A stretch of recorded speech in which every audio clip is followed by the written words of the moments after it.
नमस्कार दोस्तों, भारत एक सोच देख रहे हैं आप। दोस्तों, अरविंद केजरीवाल लगातार दो बातों पर बहुत ज्यादा जोर दे रहे हैं। जेल से निकलने के बाद जब पहली प्रेस कॉन्फ्रेंस की अरविंद केजरीवाल ने, तब भी वही बात बोली थी, और लखनऊ में अखिलेश यादव के साथ प्रेस कॉन्फ्रेंस की, तब भी वही बात बोली।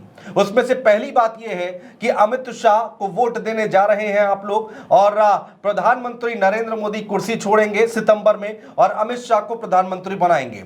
दूसरी बात मुख्यमंत्री योगी आदित्यनाथ के लिए बोली कि यहां पर 4 जून के बाद अगर बीजेपी सत्ता में आती है तो यूपी का मुख्यमंत्री बदल दिया जाएगा। यह बात अरविंद केजरीवाल की तरफ से लगातार कही जा रही है, और अब इस पर योगी आदित्यनाथ ने रिप्लाई कर दिया है। उन्होंने इसका जवाब दे दिया है। क्या है वो जवाब, जिसके बाद से चर्चाएं और भी ज्यादा तेज हो गई हैं। इन सब के बीच में अमित शाह ने भी आकर सफाई दी थी। सिलसिलेवार तरीके से हम आपको बयान सुनाने जा रहे हैं। सबसे पहले सुनिए अरविंद केजरीवाल के बड़े आरोप। एक ही शख्स बचे हैं जो अमित शाह जी के रास्ते का कांटा बन सकते हैं, वो हैं योगी आदित्यनाथ जी।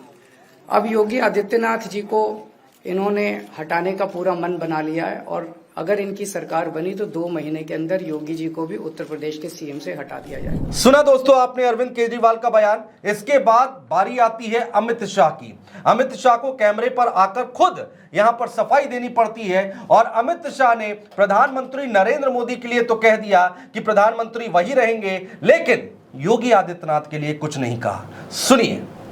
मोदी जी 75 साल के हो जाए, इससे आपको आनंदित होने की जरूरत नहीं है। ये भारतीय जनता पार्टी के संविधान में कहीं नहीं लिखा है। मोदी जी ही ये टर्म पूरी करेंगे और मोदी जी ही आगे देश का नेतृत्व करते रहेंगे। तो दोस्तों, योगी आदित्यनाथ के लिए यहां पर दिल्ली से लेकर लखनऊ तक कोई भी बयान नहीं दे रहा है। आखिरकार योगी आदित्यनाथ को खुद कैमरे के सामने आना पड़ा, खुद बड़ी जनसभा में भरे मंच से कहना पड़ा, इस बात का जवाब देना पड़ा, और कहा कि एक बार नहीं, सनातन और देश को बचाने के लिए, लोकतंत्र को बचाने के लिए वो एक बार नहीं 100 बार सत्ता को ठुकरा सकते हैं। एक बार बयान सुनिए, इसके बाद हम विश्लेषण करेंगे। देश के लिए, सनातन हिंदू धर्म के लिए एक बार नहीं 100 बार, एक जन्म नहीं 100 जन्म में हम सत्ता को ठुकरा सकते हैं, लेकिन देश और सनातन धर्म के लिए अपना सर्वस्व न्यौछावर करेंगे। सुना दोस्तों आपने मुख्यमंत्री योगी आदित्यनाथ की तरफ से क्या कुछ कहा गया है। सत्ता ठुकराने की बात कर रहे हैं, लेकिन सवाल यहां पर यह उठता है कि अमित शाह जब प्रधानमंत्री नरेंद्र मोदी के लिए सफाई दे रहे थे, बैटिंग कर रहे थे, उस वक्त योगी आदित्यनाथ के लिए भी बोल सकते थे कि उत्तर प्रदेश का मुख्यमंत्री बदला नहीं जाएगा। और अब योगी आदित्यनाथ सामने आ गए हैं और उन्होंने कह दिया है कि सत्ता को ठुकरा भी सकते हैं। इसी का विश्लेषण करते हैं। चंद्रकांत शुक्ला हमारे साथ पत्रकार मौजूद है। चंद्रकांत, बहुत स्वागत है आपका। चंद्रकांत, इस बयान को अब कैसे देखा जाए? पूरा सिलसिलेवार तरीके से हमने दर्शकों को सुना दिया, समझा दिया, और किसने क्या कुछ कहा, लेकिन अब इस बयान के मायने क्या है? देखिए, अगर योगी आदित्यनाथ की राजनीति को आप देखेंगे, योगी आदित्यनाथ की राजनीति को समझेंगे, तो ये बयान बहुत बड़ा है। उनकी जितनी लंबी राजनीति है, 5 बार वो गोरखपुर के सांसद रहे और लगातार उत्तर प्रदेश में दूसरी बार मुख्यमंत्री हैं। लेकिन योगी आदित्यनाथ ने जिस तरीके से ये बात कही है कि, और इस बयान की टाइमिंग बड़ी गजब की है। इससे पहले योगी आदित्यनाथ ने कभी इस तरीके की बातचीत नहीं की। पिछले 7 वर्षों से वो उत्तर प्रदेश के मुख्यमंत्री हैं, और कई मौके ऐसे आए जब योगी पर हमले हुए, डायरेक्ट अटैक हुए, चाहे वो अतीक अहमद का हत्याकांड रहा हो, मुख्तार का भी प्रकरण रहा हो, राम मंदिर के निर्माण से लेकर अब तक का पूरा प्रकरण रहा हो, शिलान्यास से लेकर पूरा जो भूमि पूजन और मंदिर की प्राण प्रतिष्ठा, तो योगी ही उत्तर प्रदेश के मुख्यमंत्री और तमाम हमले हुए। लेकिन योगी आदित्यनाथ ने कभी इस तरीके की बात नहीं की कि सनातन के लिए वो कुर्सी छोड़ देंगे, वो कुर्बान हो जाएंगे, 100 जन्म ले लेंगे। आखिर ये बयान क्यों? देखिए, अरविंद केजरीवाल ने जब ये आरोप दिल्ली में लगाया, तब लोगों ने इसको बहुत हल्के में लिया कि ठीक है, अमित शाह को, तब अमित शाह की बात को ज्यादा गंभीरता से लिया गया, क्योंकि अमित शाह की बात थी। अमित शाह फौरन, मुझे लगता है कि 1 घंटे के अंदर अमित शाह सामने आते हैं, प्रेस कॉन्फ्रेंस करते हैं और ये बात साफ करते हैं कि नहीं, 2029 तक प्रधानमंत्री नरेंद्र मोदी रहेंगे। लेकिन फिर अरविंद केजरीवाल जब लखनऊ में अखिलेश यादव के साथ सपा के कार्यालय में आकर एक बार फिर और पूरी मजबूती के साथ वो ये कहते हैं कि एक साजिश हो रही है योगी के खिलाफ उनको हटाने के लिए, और उसके बाद योगी आदित्यनाथ फिर उसी दिन प्रेस कॉन्फ्रेंस के बाद चंद घंटों के अंदर ये बात कहते हैं कि वो कुर्बान हो जाएंगे सत्ता के लिए, सत्ता को ठुकरा देंगे। देखिए, भारतीय जनता पार्टी में ऐसे बयान कब कब आए? आपको याद होगा, कल्याण सिंह ने जब 1992 में ढांचा गिरा, उसके बाद जिस तरीके की चीज़ें बदली, तो कल्याण सिंह ने भी इसी तरीके की बात कही। जब बहुमत साबित नहीं कर पाए अटल बिहारी वाजपेयी सदन में, तो उन्होंने भी यही कहा कि मैं ऐसी सत्ता को मैं चिमटे से छूना पसंद नहीं करूंगा। यानी कई मौकों पर भारतीय जनता पार्टी के नेताओं ने यह दिखाने की कोशिश की कि सत्ता उनके लिए सेकेंडरी है, जबकि मोदी शाह के युग की जो भाजपा है उसके लिए सत्ता ही प्राथमिक है, सत्ता की ही वहां लड़ाई होती है। लेकिन योगी आदित्यनाथ क्योंकि ये बात कही, ये बात कोई और कहता, अगर उनके बिहाफ पर कोई और आदमी बात कहता कि योगी जी संत हैं, सन्यासी हैं, उनके लिए सत्ता मायने नहीं रखती है और अरविंद केजरीवाल के आरोप झूठे हैं, बेबुनियाद हैं, उनमें कोई दम नहीं है, तब तो योगी को एक ताकत मिलती कि हाँ उनके पीछे फला मंत्री, फला विधायक, फला नेता उनके पीछे खड़े। लेकिन आप देखिए इस पूरी घटनाक्रम को, अरविंद केजरीवाल के आरोपों को काफी दिन बीत गए, और अगर लखनऊ से जोड़कर देखें तो इतना वक्त वहां भी बीत गया, लेकिन एक मिनिस्टर, एक एमएलए, एक सांसद, एक पार्टी का कोई प्रदेश का नेता, कोई बाहर आकर सामने आकर ये नहीं कहता कि अरविंद केजरीवाल झूठ बोल रहे हैं, अरविंद केजरीवाल झूठे आरोप लगा रहे हैं, वो बेबुनियाद बातें कर रहे हैं या एक नैरेटिव सेट करने की कोशिश कर रहे हैं, एक बयान नहीं आता है। तो क्या ये नेताओं की, उत्तर प्रदेश के नेताओं की एक कोशिश है वफादारी दिखाने की दिल्ली की तरफ, दिल्ली के किसी नेता की तरफ वफादारी दिखाना है कि हम नहीं बोले,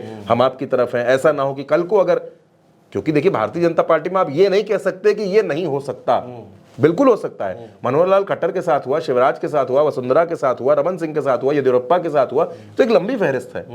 ये तो एक लंबी फहरिस्त है। और मैं टिकट, जिनके टिकट कटे उन पर तो मैं जा ही नहीं रहा, टिकट कटने वाली तो मैं उन पर जा रहा हूं जो मुख्यमंत्री रहे उनको हुआ। तो योगी आदित्यनाथ हट नहीं सकते, ये बात कहना थोड़ा सा बेमानी होगा, क्योंकि भारतीय जनता पार्टी है, यहाँ कुछ भी संभव है।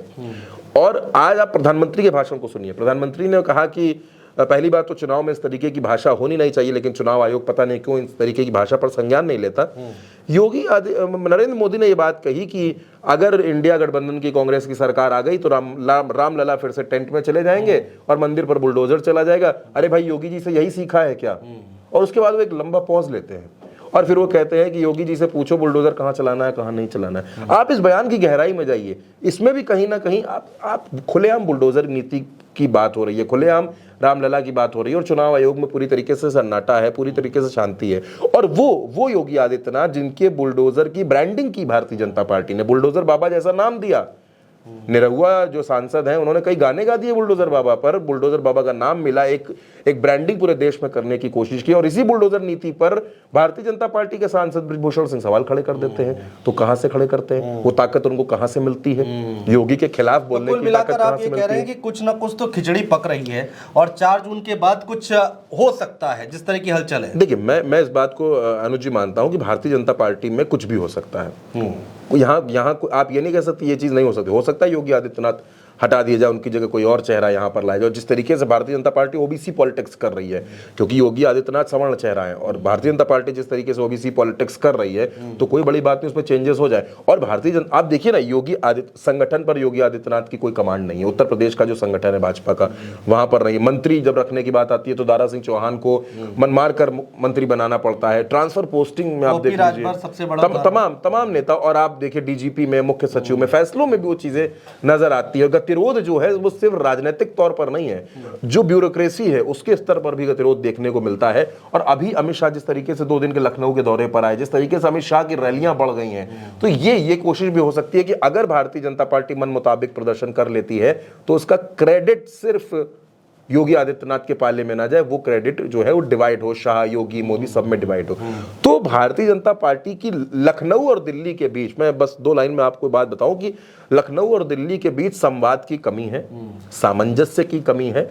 और अब जो कुछ अंदर की अदावतें थी, देखिए जैसे हम और आप बात कर रहे हैं केजरीवाल के बयान पर, भारतीय जनता पार्टी के तमाम नेता भी बात कर रहे होंगे, और ये जानने की, ये टटोलने की कोशिश हो रही होगी खबरी गलियारों में भी कि क्या ऐसा कुछ हो सकता है, क्या ऐसी किसी बात की संभावना है। ये बात सिर्फ हम और आप नहीं कर रहे, उत्तर प्रदेश में और पूरे देश में इस बात की चर्चा शुरू हो गई है। और पहले के योगी आदित्यनाथ और दिल्ली के बीच की जो संवाद की कमी थी, उस पर लोग ज्यादा बात नहीं करते थे। लेकिन केजरीवाल के बयान के बाद से अचानक लोगों का एक ध्यान गया कि हाँ ऐसा तो हो रहा था।